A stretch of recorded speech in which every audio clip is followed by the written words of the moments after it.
अस्सलाम वालेकुम। आज हम 10 स्टॉक्स डिस्कस करेंगे। तो मैंने सोचा कि जो वॉल्यूम वाइज जो जिनमें ज़्यादा काम हुआ है वो 11 से लेके 20 तक उनमें अच्छे स्टॉक्स आ जाते हैं। टॉप 10 में तो पेनी स्टॉक्स बहुत ज़्यादा आते हैं। तो 11 टू 20 हम स्टॉक्स को डिस्कस करेंगे और शॉर्ट टर्म जो ट्रेड कर रहे हैं और लॉन्ग टर्म ट्रेड कर रहे हैं दोनों को हम डिस्कस करेंगे ताकि दोनों किस्म की जो हमारी ऑडियंस है वो कवर हो सके। अच्छा जी, तो सबसे पहले टेली कार्ड है जी 11वें नंबर पे और 11वें नंबर पे टेली कार्ड आप देख लें कि जो इस तरह का स्टॉक होता है ना, अगर वो आपकी वॉच लिस्ट में है और शॉर्ट टर्म ट्रेडिंग के लिए, तो इसको आप देख सकते हैं कि इसने पीछे नवंबर से लेके अभी तक 1 2 3 दफ़ा ये धोखा दे चुका है। ठीक है, तो ऐसे स्टॉक को जब आप शॉर्ट टर्म ट्रेड के लिए अपनी वॉच लिस्ट में रखेंगे तो ये फिर आपको इस तरह की सिचुएशन में ये आपको जब चॉपी होगा ना, तो चॉपी के अंदर आपको अच्छा खासा नुकसान दे सकता है, क्योंकि 3 दफ़ा इसका स्टॉप लॉस आप समझ लें कि हिट हुआ है। सही है, नहीं यहाँ पर तो खैर हाँ बन गई थी आपकी 1286 6% माइनस 12.8, ठीक हो गया सर। तो 3 दफ़ा इसने आप समझ लें आपका स्टॉप लॉस हिट करवाया है। तो ऐसे छोटे स्टॉक्स को, ऐसे छोटे पेनी स्टॉक को जब आप अपनी उसमें रखते हैं वॉच लिस्ट में, तो फिर इस तरह का काम हो सकता है आपके साथ। तो कोशिश ये करें कि पेनी इस तरह के जो स्टॉक्स हैं फिर वो लॉन्ग टर्म के लिए आप काम कर सकते हैं, बट लॉन्ग टर्म में भी ऐसे पेनी स्टॉक्स में काम करना ख़तरनाक हो सकता है। तो अच्छे, मैं बार बार कहता हूँ कि अच्छे स्टॉक्स को आप अपनी वॉच लिस्ट में रखें, बेशक आपने लॉन्ग टर्म काम करना है या शॉर्ट टर्म काम करना है। और लॉन्ग टर्म के लिए भी मैं आपको बता दूं कि मैं तो यहाँ से लेता हूँ, फ़र्ज़ कर लें कि आपने 13 रुपये का ले लिया, हम यहाँ से गिनते हैं क्योंकि ज़्यादातर लोगों ने 13 रुपये से नीचे या 13 रुपये के राउंड अगर किसी ने लिया हो तो वो परेशान होगा कि यार टेली कार्ड में क्या करूँ। तो 13 रुपये में आपने फ़र्ज़ कर लिया, 14 रुपये में ले लिया आपने। अब 14 रुपये में लेने के बाद अब जो नेक्स्ट आपकी बाइंग होनी चाहिए, सबसे पहले तो आपने क्या चीज़ नोट करनी है कि 14% का नीचे 20% आप समझ लें कि आपने बाइंग करनी है। 14 से 20%, जब 14 से 20% नीचे आ जाता है तो वो बनता है रेट 11 रुपये 20 पैसे। जहां पर वो 11 रुपये 20 पैसे भाव होता है तो वहां पर उसके बाद फिर आपने 11-20 पे नहीं लेना, आपने डेली टाइम फ्रेम पे 60 की RSI क्रॉस होने दें, टीकेटी में आने दें, टीकेटी पे आपने बाय करना है। ठीक है, ये सेकंड बाय के बारे में बात कर रहा हूं। विद थर्ड बाय भी आपने वही रखना है कि भाई जब सेकंड जो आप बाय करेंगे वहां से 20% नीचे आप उसको बाय करेंगे। तो इस तरह आप जो भी आप तरीकाकार रखना चाहते हैं एवरेज करने के लिए तो करें। वहां से जैसे आपने 11 रुपये 20 पैसे पे लिया, फिर वहां से 20% नीचे लेंगे तो 8 रुपये 96 पैसे बनता है। तो 8 रुपये 96 पैसे पे जब जाए तो आपने बाय नहीं करना। 8 रुपये 96 पैसे के बाद वहां से दोबारा टीकेटी में जाए तब आपने उसको बाय करना है, यानी कि 45 की मूविंग एवरेज से ऊपर हो, 200 की मूविंग एवरेज से हो, 60 की RSI से ऊपर क्लोज हो जाए तो नेक्स्ट डे आपने जिस कैंडल पे वो क्लोज हुआ था उसके हाई के ऊपर आपने बाय करना है। इस तरीके से आप लॉन्ग टर्म और शॉर्ट टर्म दोनों तरीकों से काम कर सकते हैं, लेकिन शॉर्ट टर्म के लिए जो टेली कार्ड बहुत खतरनाक है। लॉन्ग टर्म वाले फिर इसको काबू कर लेंगे किसी ना किसी तरह, बट शॉर्ट टर्म वालों के लिए ये काफ़ी ज़्यादा प्रॉब्लम होती है। उसके बाद है फौजी फर्टिलाइजर 12वें नंबर पे। फौजी फर्टिलाइजर शॉर्ट टर्म वाले, मैंने कल भी कहा था कि इसमें शॉर्ट टर्म वाले परेशान रहते हैं। जब भी आप इसमें ट्रेड करते हैं तो शॉर्ट टर्म साल में 2 से 3 दफ़ा, अब तो मार्केट तेज़ है लेकिन जब मार्केट नॉर्मल हो जाएगी ना तो साल में 2 से 3 दफ़ा भी ये मूव दिखाता है। और ज़्यादातर जो है लोग इसको लॉन्ग टर्म के लिए प्रेफर करते हैं और लॉन्ग टर्म के लिए स्टॉक बहुत अच्छा है। बट लॉन्ग टर्म के लिए भी जब आपने इसको लेना है ना तो फिर आपने कोशिश ये करना है कि आप किसी तरह मंदी का इंतज़ार करें, प्रेशर में हो मार्केट, उस वक्त आपने फौजी फर्टिलाइजर बाय करना है। जितना सस्ता खरीदेंगे उतनी अच्छी आपको डिविडेंड यील्ड मिलेगी, जितना महंगा खरीदेंगे उतनी डिविडेंड यील्ड आपको कम मिलेगी। तो इस फौजी फर्टिलाइजर आपके पास पोर्टफोलियो में, आप शॉर्ट टर्म ट्रेडर हैं, लॉन्ग टर्म ट्रेडर हैं, फौजी फर्टिलाइजर होना चाहिए। बट ये है कि आप इसको कोशिश करें कि सस्ते रेट्स के ऊपर आप इसको बाय करें। सस्ते रेट्स पे इसको बाय करना है, फिलहाल कोई जो है प्रॉब्लम इसके अंदर नहीं है। ट्रेडिंग वाले इसके अंदर परेशान रहेंगे। ट्रेडिंग के लिए और बहुत सारे स्टॉक्स हैं, मैं समझता हूँ फौजी फर्टिलाइजर ट्रेडिंग के लिए इतना अच्छा नहीं है। ट्रेडिंग का मतलब ये है कि शॉर्ट टर्म ट्रेडिंग या मीडियम टर्म ट्रेडिंग के लिए इतना ज़्यादा अच्छा परफॉर्म नहीं करता। ठीक है, आजकल तो मार्केट सारे स्टॉक अच्छे परफॉर्म कर रहे हैं, बट इसमें से इतना कुछ आप निकाल नहीं सकेंगे। अच्छा, फिर आप एनसीपीएल की बात करें। अच्छा, अब वो भी बात है कि फौजी फर्टिलाइज़र वाले अब क्या करें। फौजी फर्टिलाइज़र वाले अगर फ़र्ज़ कर लें, अगर आपने फौजी फर्टिलाइज़र कोई 600 के राउंड ले लिया है, 600, 650, 650, 60 के राउंड अगर आपने ले लिया, तो फिर आपने अगली बाइंग वही 20% का आपने मार्जिन कम से कम रखना है, जल्दी जल्दी बाइंग नहीं करनी। और दूसरी बात यह है कि आपने हर स्टॉक को, एक बात ध्यान में रख लें, लॉन्ग टर्म वालों के लिए बात कर रहा हूँ, हर स्टॉक को आपने एक फिक्स परसेंटेज देनी है। ये ना हो कि किसी स्टॉक में आपने 2 लाख रुपए डाले हों, किसी स्टॉक में 10 लाख रुपए डाले हों, किसी स्टॉक में 6 लाख रुपए डाले हों, ऐसे नहीं करना। हर स्टॉक की जो बाइंग है ना, एक वक्त की जो बाइंग है, वो उसकी फिक्स अमाउंट होनी चाहिए। जितना मर्जी अच्छा शेयर हो, जितना मर्जी बुरा शेयर हो, अगर आपने उसको बाइंग करने का इरादा कर लिया है, तो फिर आपने एक फिक्स अमाउंट देनी है कि अपने कैपिटल का कितने % आपने एक दफ़ा में बाइंग करनी है। जब सेकंड टाइम बाइंग करेंगे तब भी उतनी ही बाइंग करनी है। आप एक दफ़ा बाय करें, 2 दफ़ा करें, 3 दफ़ा बाय करें, बट कैपिटल जो आपने इसके अंदर इंजेक्ट करना है ना, वो सेम करना है। जैसे आपने 650 में फ़र्ज़ कर लें, आपने 1 लाख रुपए डाला है, तो अब अगला 650 का अगला 20% बनता है 520। तो 520 पे जब जाएगा तो आपने लाख रुपए ही डालना है वापस। ये नहीं है कि नीचे जाए तो फिर आप 50,000 डाल रहे हो या 25,000 डाल रहे हो, ऐसा ना कीजिएगा। हर एंट्री आपकी फिक्स होनी चाहिए। और इसके अलावा अगर ऊपर जाएगा तो हम ऊपर भी, हमारा डिसाइड होता है कि हमने ऊपर भी कहाँ बाइंग करनी है। आप 20% ऊपर भी बाय कर सकते हैं, 20% नीचे भी बाय कर सकते हैं, दोनों चीज़ें आपने डिज़ाइन करके चलनी। तो ये जो लॉन्ग टर्म वाले मैं समझता हूँ ज़्यादा इसके अंदर आप रहेंगे। और टीकेटी वाले तो ज़ाहिर बात है कि वो उनका, जैसे फ़र्ज़ कर लें, अगर वो नीचे से काम कर रहे हैं तो फौजी फर्टिलाइज़र में उन्होंने कमाया होगा। लेकिन अगर आपने न्यूज़ देखें, सबसे बड़ा इशू पता क्या होता है, वो न्यूज़ का है। न्यूज़ और रूमर्स, अगर आप न्यूज़ देख कर आते हैं, रूमर्स देख कर आते हैं और फिर एकदम से उसको वॉच लिस्ट में ले आते हैं और एकदम से एंट्री कर लेते हैं, नुकसान तो हो सकता है आपको, क्योंकि आप न्यूज़ और रूमर्स के मतलब उसमें भाव में आप आए हैं। तो अगर आपने ये 658 पे लिया होता, आपने 658.28 पे अगर आपने लिया है और इसका जो 6% स्टॉप लॉस है वो 618 बनता है, तो स्टॉप लॉस आपका एक हिट हो चुका है। तो इस रैली के अंदर जब आप आते हैं तो रैली के अंदर बहुत कुछ हो सकता है। तो नॉर्मली अगर आप फौजी फर्टिलाइज़र आपकी उसमें वॉच लिस्ट में है, जिसमें आपने शॉर्ट टर्म ट्रेड करना होता है, तो अच्छा खासा आपने फौजी फर्टिलाइज़र में कमाया है पैसा, तो इस स्टेज के ऊपर 6% देने से आपको प्रॉब्लम नहीं होगी। लेकिन आप कुछ न्यूज़ की और किसी के कहने के ऊपर आपने फौजी फर्टिलाइज़र ट्रेड करना शुरू कर दिया, तो फिर तो लॉस होगा सर। लॉस, प्रॉफिट भी हो सकता है, लॉस भी हो सकता है, तो दोनों चीज़ें आपके साथ हैं। इसके बाद है जी एनसीपीएल। जल्दी जल्दी करते हैं कि वो वीडियो लंबी हो जाएगी। एनसीपीएल की बात करें तो एनसीपीएल जो है वो तो तेज़ी के अंदर है। और हमारा जो इसके अंदर जो पहली ट्रेड हमारी जो इसके अंदर हमने जो बाइंग हुई थी वो 27 रुपये 10 पैसे में नवंबर के महीने में स्टार्ट हुई थी।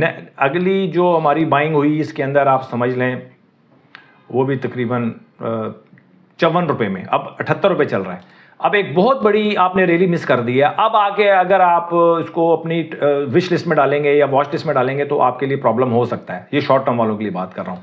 और लॉन्ग टर्म वाले तो मैं नहीं समझता कि आप इसके अंदर एंट्री ले सकते हैं। अगर आप मिस कर दिए वैसे तो आपको इंतज़ार करना पड़ेगा। शॉर्ट टर्म वाले जो इसके अंदर ट्रेड कर रहे हैं वो तो ट्रेड के अंदर इन है। लेकिन अगर आप इसको अब न्यू जो कमर्स हैं वो अगर इसके अंदर एंट्री लेंगे ना तो वो ख़तरनाक हो सकता है। अगर आप रिस्क लेना चाहते हैं तो अभी फ़िलहाल आप 80 रुपये 90 पैसे ऊपर क्रॉस करें तो आपने बाय करना है, लेकिन स्ट्रिक्ट स्टॉप लॉस वाले। लॉन्ग टर्म वाले अगर आप बाय करना चाहते हैं तो एक आध एंट्री ले सकते हैं, बट अगली एंट्री वो 20% डाउन ही लेनी पड़ेगी उनको। ये एक मसला है। और लॉन्ग टर्म वालों का एक और भी इशू है भाई कि लॉन्ग टर्म वाले अगर आपके अंदर इतनी ताकत है कि 80 रुपये का लेके आप इसको 160 का बेचना चाहें, 100 इतनी अंदर आपके अंदर ताकत है कि 160 पे आप इसको सेल कर सकें, इतनी पेशेंस है आपके अंदर, फिर आप बेशक बाय करें। लेकिन आप समझते हैं कि मेरे अंदर इतनी पेशेंस नहीं है और मैं 85 90 पे या 100 पे जाके या 95 रुपये पे जाके मैं इसको सेल कर दूंगा, तो फिर आप शॉर्ट टर्म ट्रेडिंग करना चाह रहे हैं इसके अंदर, आप लॉन्ग टर्म नहीं करना चाह रहे। और शॉर्ट टर्म के लिए ज़रूरी बात है कि स्टॉप लॉस रखना ज़रूरी है। ये हो गया एनसीपीएल। और इसके बाद है जी हमारे पास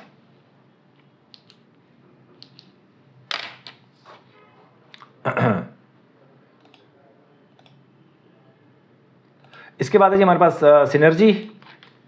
वीडियो काफ़ी लंबी हो गई है। सिनर्जी भी बिल्कुल टैली कार्ड की तरह चल रहा है, लेकिन इसने ज़्यादा लॉस नहीं करवाया, एक आध दफ़ा भी नहीं, इसने लॉस एक आध दफ़ा इसने लॉस करवाया है। बट ये है कि सिनर्जी भी जो है ना बहुत ख़तरनाक लेवल पे चल रहा है, चॉपी चल रहा है, और ट्रेडिंग के लिए तो बहुत ही अच्छा नहीं है। अगर आप लॉन्ग टर्म के लिए अगर आप कहीं फंसे हुए हैं या लेना चाहते हैं तो आप ले सकते हैं इसको। बट अकाउंट्स की बात करें, मैं वही बताता हूँ कि हमेशा लॉन्ग टर्म के लिए सर वो स्टॉक आप सेलेक्ट करें जब वो नीचे आए ना, तो फिर आप को कॉन्फिडेंस हो उसके ऊपर और आप बाय कर सकें। ऐसे पेनी स्टॉक लेके जो या जो कंपनीज लॉस कर रही हैं, वो जब मार्केट नीचे जाती है ना, अब ये कल कल ये 5-5.5 रुपये का मिल रहा होगा ना सिनर्जी आपको, अगर मिल रहा हो तो फिर वहाँ पे आप घबरा जाते हैं कि नहीं यार ये बहुत ये ना हो कि ये 4 रुपये हो जाए, ये ना हो 2 रुपये हो जाए, ये ना हो ख़त्म ही हो जाए। तो वहाँ पर इस तरह की फिर सोच आ जाती है जिसकी वजह से आप इसको वो नहीं कर सकते, एवरेज नहीं कर पाते। और जिस स्टॉक को एवरेज करने में परेशानी होना, तो वो लॉन्ग टर्म के लिए लेना बहुत खतरनाक है। फौजी फर्टिलाइज़र की बात होगी, मेरा ख्याल है फौजी फर्टिलाइज़र में तो हमने बात कर दी। अभी हम बात करें FFL की। FFL जो है वो भी स्टॉक जो है वो अच्छा है, अच्छा परफॉर्म कर रहा है, पिछले कुछ 6-7 दिनों से प्रेशर में है। बट जो हमारी जो ट्रेडिंग जो वाली जो हमारी कम्युनिटी है जो शॉर्ट टर्म ट्रेड करती है, वो तो 2187 पे इंटर हुई थी, और मेरा ख्याल अब निकल जाना चाहिए था उनको, स्टॉप लॉस के साथ पार पे निकल जाना चाहिए था। अगर आप अभी तक आप इंटर हैं तो इसका मतलब है कि आप शॉर्ट टर्म ट्रेडिंग सही नहीं कर रहे, स्टॉप लॉस के साथ काम नहीं कर रहे। तो अभी फ़िलहाल इसके अंदर एंट्री नहीं बनती, ना शॉर्ट टर्म वालों के लिए ना लॉन्ग टर्म वालों के लिए। शॉर्ट टर्म अभी जब 60 की RSI क्रॉस होगी तभी हम इसको बाय करेंगे, अदरवाइज़ हम इंतज़ार करेंगे। ठीक है जी। FFL की बात हो गई। FFL वैसे तो अच्छा है सर स्टॉक, बट आपको थोड़ा पेशेंस दिखाना पड़ेगा इसमें कि आपको एवरेज कहाँ करना है। आपने तो 22-23 रुपये में काफ़ी सारे लोगों के इसमें आएंगे, लेकिन आपने कम से कम 20% तो नीचे यार जाएंगे आप। 20 जल्दी आप एवरेज करेंगे किसी भी स्टॉक को तो फिर आप मार्केट को संभाल नहीं पाएंगे। इसके बाद है जी PPL तो है ही तेज़, और बहुत कम लोग हैं जिन्होंने PPL में इन्वेस्टमेंट की हुई है, बहुत कम लोग हैं। बहुत अच्छा स्टॉक है, बहुत अच्छा परफॉर्म कर रहा है। जब भी ये आवरली टाइम फ्रेम पे आपको मौका मिले इसके अंदर आपने बाइंग करनी है। आवरली टाइम फ्रेम पे मैंने आपको बताया है कि वही तरीकाकार है। 45 की मूविंग एवरेज ऊपर, 200 के ऊपर, RSI 65 से ऊपर क्लोज होगी तो अब आपने इसके अंदर एंट्री लेनी है। ठीक है, पहले हमारी एंट्री बनी थी, इससे पहले जो हमारी एंट्री बनी थी वो बनी थी 277 पे, अभी 281 चल रहा है। तो ठीक है, अभी कोई मार्केट के गिरने का इसको इतना ख़ास फ़र्क नहीं पड़ा। दूसरा मैं बता दूं, ये मैं जुमे के बाद जुमे का जो पहला सेशन है उसके बाद इसको मैं रिकॉर्ड कर रहा हूँ। तो मार्केट जो थी आज हमारी प्लस बंद हुई है, कितनी मार्केट आज बंद हुई है 2613 पॉइंट प्लस अभी पहले सेशन के बाद। तो कल की जो थी तकरीबन वो सारी रिकवर हो गए हैं सारे रेट्स। ठीक है, क्योंकि फौजी फर्टिलाइज़र मेरा ख्याल है नहीं रिकवर हुआ, जिसकी वजह से मार्केट अभी भी इतनी ज़्यादा कल वाली पूरी जो है वो इसने कवर नहीं किया। अब फौजी फर्टिलाइज़र को देखें तो 176 पॉइंट माइनस फौजी फर्टिलाइज़र है, यानी कि फौजी फर्टिलाइज़र ने 176 पॉइंट माइनस कंट्रीब्यूट किया इस मार्केट के अंदर। तो अगर ये प्लस हो जाता है 10% आज, तो ये मार्केट वही 5-5.5 हज़ार पॉइंट प्लस है। अच्छा जी, इसके बाद है सर हमारे पास PPL हो गया। इसके बाद है नेशनल बैंक। नेशनल बैंक भी एक अच्छा स्टॉक है, अच्छी परफॉर्मेंस है। और अभी हम क्या करेंगे, जो शॉर्ट टर्म ट्रेड करने वाले अभी वेट करेंगे और इसको आने देंगे 55 से नीचे। इसकी RSI जब तक नीचे ना आए उस वक्त तक आपने इसके अंदर इंटर नहीं होना। 60 की RSI के ऊपर हम इंटर होते हैं, और बट आवरली टाइम फ्रेम के ऊपर आप अभी एंट्री ले सकते हैं जब तक के डेली टाइम फ्रेम पे हमारी एंट्री मतलब कंफर्म ना हो जाए कि हमने अब डेली टाइम फ्रेम पर ही एंट्री लेनी है। मैं आपको बताता हूँ कैसे। अब देखें, डेली टाइम फ्रेम चल रहा है, अब इस पे RSI जब तक 55 क्रॉस करके क्लोज ना हो जाए उस वक्त तक हमने डेली टाइम फ्रेम पर एंट्री नहीं लेनी। समझ आ गई बात। और जिस दिन 55 की RSI क्लोज के 55 की RSI तोड़कर क्लोज हो जाएगा उस दिन हमने डिसाइड कर लेना है कि अब हमने डेली टाइम फ्रेम पर ही एंट्री लेनी है, फिर आवरली टाइम फ्रेम पे नहीं लेनी। अभी हमने डेली टाइम फ्रेम पर एंट्री नहीं लेनी, इसलिए आवरली टाइम फ्रेम पर हम एंट्री लेंगे। और जब भी आवरली टाइम फ्रेम पे हमारी वो TKD के अंदर आएगा, 65 की RSI क्लोज हो, 45 और 200 मूविंग एवरेज क्लोज होगी ऊपर, उससे ऊपर, तो हमने नेशनल बैंक में एंट्री लेनी है। ये तरीकेकार होता है सारा। अब आ जाते हैं जी PIA। काफ़ी सारे लोगों को तकलीफ़ हुई PIA के, जो मैंने लास्ट 2 दिन पहले PIA को मैंने डिस्कस किया था कि लोग कहते हैं यार आपने कुछ बताया नहीं। हालांकि उस वीडियो में मैं बहुत कुछ बता दिया मैंने, लेकिन आपको समझ में नहीं आई। लोग ना, मैं आपको एक बात बता दूं कि लोग ना स्टोरी को पसंद करते हैं, हर चीज़ में स्टोरी ढूंढते हैं, हर चीज़ में स्टोरी ढूंढते हैं, न्यूज़ ढूंढते हैं, स्टोरी ढूंढते हैं, कुछ ऐसी चीज़ ढूंढने की कोशिश करते हैं कि यार हमें कुछ ऐसी कोई गिदड़ सिंगी मिल जाए जिससे हम जो है ना रातों रात हम स्टॉक को पकड़ लें। ऐसा सर नहीं होगा, ये मैं आपको बता दूं। कुछ मेरे पास स्टोरीज नहीं होती, मेरे पास न्यूज़ नहीं होती, मेरे पास होता है सिर्फ और सिर्फ प्राइस एक्शन। हम प्राइस एक्शन को देखते हुए काम करते हैं, बहुत इधर उधर। अब मैं ये नहीं कहता कि न्यूज़ काम नहीं करती और बाकी चीज़ें काम करती होंगी, बट मैंने अपने आप को लिमिट किया हुआ है कि हमने प्राइस एक्शन पे ही रहना है। PIA अगर आपने लॉन्ग टर्म के लिए लिया हुआ है भाई, तो फिर आप इसको एवरेज करेंगे। अपनी प्राइस से 20% नीचे आ गया है फर्ज कर लें, तो आप इसको एवरेज करें, जल्दी एवरेज नहीं करना। और एवरेज करने के लिए भी आपको TKT का इंतजार करना पड़ेगा। 45 की मूविंग एवरेज से ऊपर हो और बेशक थोड़ा महंगा मिल जाए, लेकिन आप सेफ चलें। कोई भी स्टॉक है, हमें किसी स्टॉक के ऊपर एतबार नहीं, हमें एतबार है प्राइस पे। प्राइस उसकी अच्छी है तो हमें स्टॉक के ऊपर एतबार है, प्राइस बुरी है ना, अच्छा स्टॉक भी हमें अच्छा नहीं लगता। ये हमारी, मतलब आप समझ लें कि फाउंडेशन है हमारी एजुकेशन की। PIA को अगर मैंने एवरेज करना होगा ना, एवरेज भी करना होगा, तो लॉन्ग टर्म के लिए तो 45 की मूविंग एवरेज से ऊपर जाएगा ये, और RSI 60 से ऊपर क्लोज होगी, 200 की मूविंग एवरेज से ऊपर होगा, तब मैंने इसको एवरेज करना है लॉन्ग टर्म के लिए भी। जो मर्जी न्यूज़ आ जाए, आरिफ हबीब साहब आके कल उन्होंने बोल दिया कि हम PIA को ये कर देंगे वो कर देंगे, हमें किसी के ऊपर एतबार नहीं, हमें एतबार है प्राइस के ऊपर। जब प्राइस आएगी हम काम कर लेंगे, जब तक प्राइस नहीं आती हम बैठे रहेंगे। अपना जो कैपिटल है हम कहीं और अपना उसको इंजेक्ट करेंगे और वहां से हम पैसे निकालने की कोशिश करेंगे। जरूरी थोड़ी कि PIA से हमने पैसे निकालने। ठीक हो क्या सर? और विजिलेंट रहें आप, और आपकी जो भी स्ट्रेटजी है, मेरी स्ट्रेटजी के साथ आप चलते हैं या नहीं चलते, या it's up to you, but कोई भी स्ट्रेटजी हो आप विजिलेंट रहें आपकी स्ट्रेटजी के ऊपर। लेकिन ये ना हो कि आप स्ट्रेटजी कोई हो ही ना, आप रैंडम काम कर रहे हो, इधर से सुन लिया उधर से सुन लिया, तो ये फिर आपके लिए प्रॉब्लम हो सकता है। तो मेरी किसी भी बात से अगर आपको कोई बुरी लगी है बात, तो मैं माजरत करता हूँ आपसे, बट जो मैं स्टोरीज़ नहीं बता सकता सच्ची झूठी अपने वीडियो को इंटरेस्टिंग करने के लिए। मैं ऐसा कोई काम नहीं करना चाहता कि जो मेरी चीज़ इंटरेस्टिंग हो जाए बट आपका नुकसान हो। मैं आपके नुकसान के ऊपर किसी भी चीज़ को कंप्रोमाइज़ नहीं करता। मैं अपनी वीडियो ख़राब कर लेता हूँ और अपना मूड ख़राब कर लेता हूँ, सब कुछ कर लेता हूँ, लेकिन ये नहीं मैं कर सकता कि यार मेरी किसी भी बात से आप मिसगाइड हो। इसके बाद है जी हमारे पास OGDC। ये इसका आज 19वें नंबर पे वॉल्यूम हुआ है। अच्छा स्टॉक है, बेहतरीन स्टॉक है, ट्रेडिंग के लिए भी अच्छा है और लॉन्ग टर्म के लिए भी अच्छा है। अगर आपने लॉन्ग टर्म के लिए लेना है इसको तो ले सकते हैं, बट जो एवरेज करनी है, एवरेज के पैसे आपके पास होने चाहिए हमेशा। ये बार बार सबक इसलिए मैं आपको पढ़ा रहा हूँ कि ये बेसिक है। बेसिक से लोग बेसिक में ही फंसे रहते हैं सारी ज़िंदगी स्टॉक मार्केट में। ये इसलिए आपको ये बार बार चीज़ें समझानी पड़ती हैं।